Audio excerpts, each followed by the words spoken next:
the consultation proper, what people told us, and the acquis of the Council of Europe.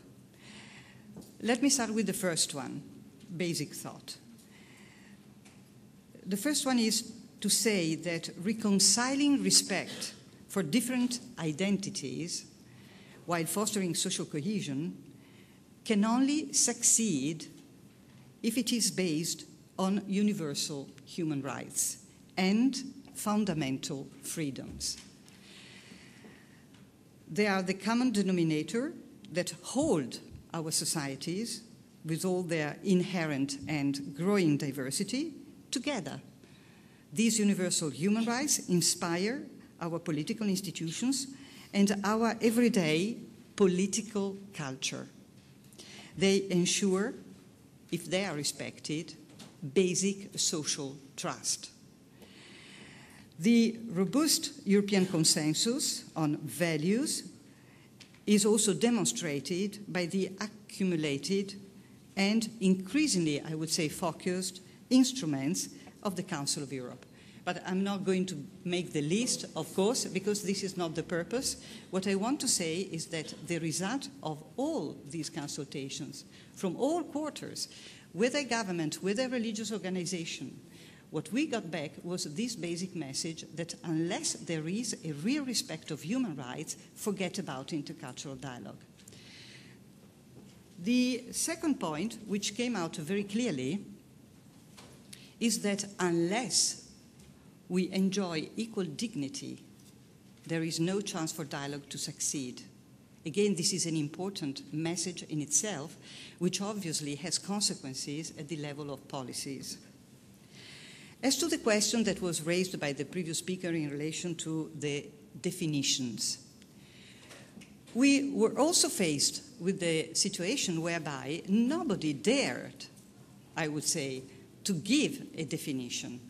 Some people attempted, but we could feel that it is a kind of difficult area where people do not want to take risks. Obviously, for a policy strategic paper as Council of Europe, we will be inevitably to give a definition. So we have also looked very carefully to different definitions around from different quarters. We will come up with a definition. What I can share with you today is what is the common understanding from all parts, not on the definition, but on the functional purposes of intercultural dialogue.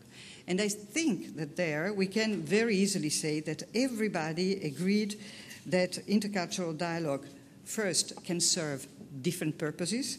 Second, it is important to prevent and to de-escalate conflicts, to combat, as it was said before, prejudice, stereotypes in public and political discourse, and to facilitate coalition building across diverse cultural and religious communities.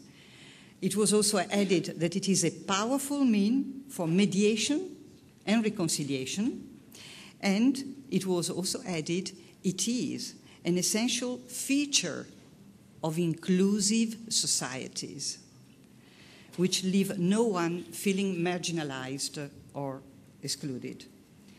Excuse me, Gabrielle, I don't want to cut you off, but I would like to make sure that we get a kind of debate as well. So maybe you could try to sketch the final proposal so that others could come in. Thank you. The main, maybe 3 points which I add, again, very quickly. How to translate all this in policies, because the question was raised, so I try to contribute to the debate. One way of dealing with it, which we try now to elaborate, is to identify for public authorities, but also civil society, 5 basic tasks.